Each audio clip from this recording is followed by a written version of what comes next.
My name's Justin. I'm a videographer, entertainer, and I love to eat. I'm not a classically trained chef, so believe me when I say that the things that I show you here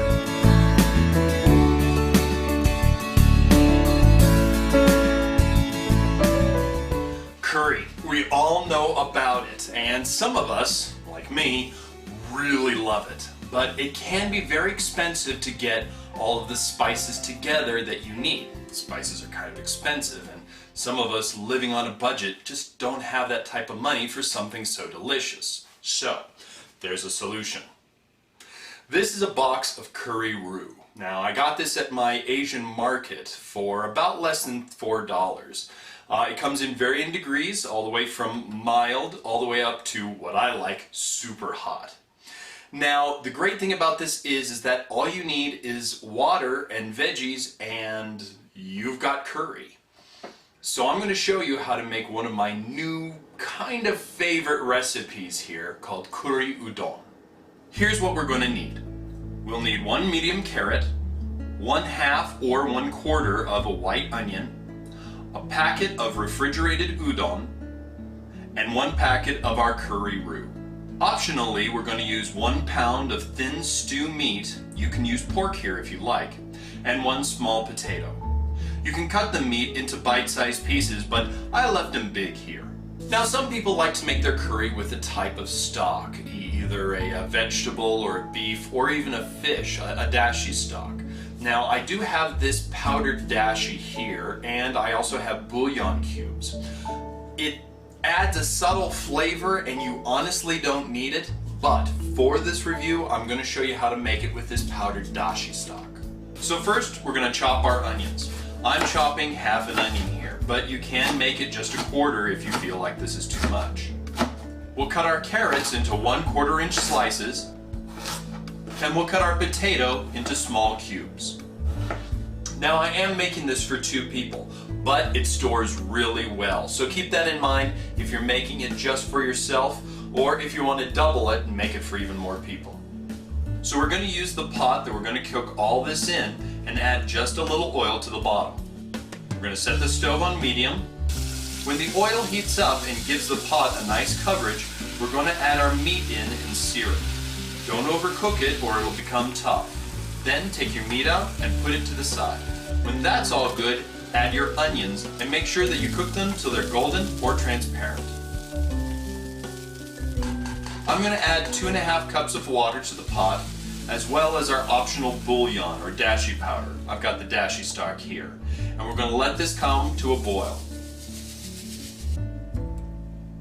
Then we're going to add our potatoes, carrots, and our meat.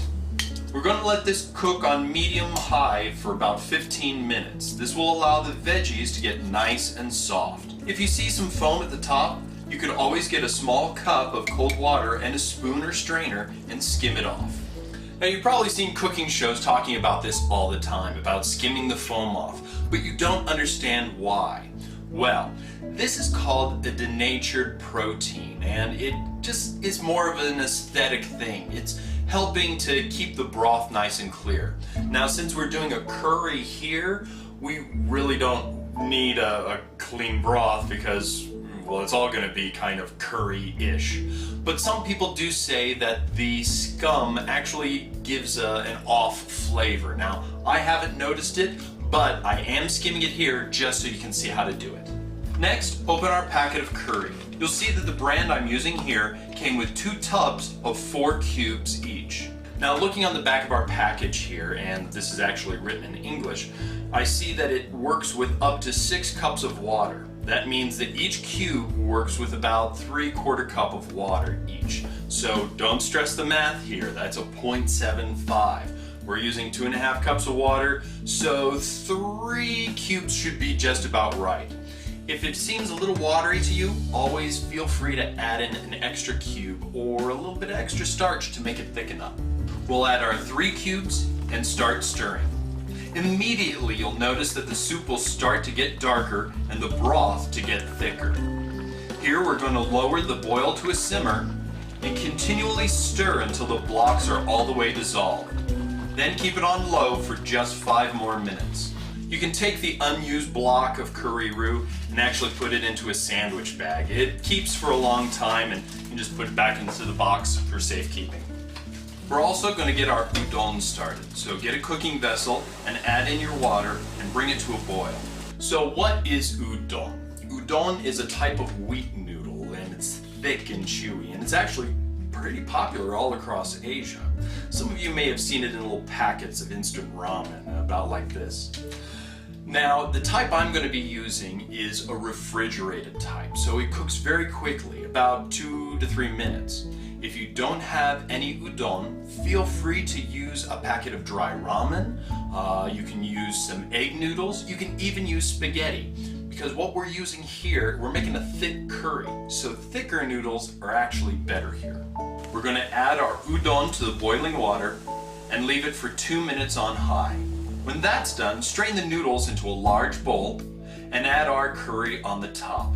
It's a thick, soupy sauce, and you can actually drink it like soup at the end. This is a nice recipe for one person or for the whole family. The udon noodles have a nice chewy texture, and the meat and the veggies complement the broth so well. It really warms you up from the inside out and is a perfect dish to make on those cold days. Now, one of the best things about making curry is that it fills the kitchen with this great curry smell, and it kind of is enticing and makes you want to eat the leftovers even more. Curry works well with so many things, and I hope that you actually enjoy the udon noodles as they chewy texture. You tell me what you think.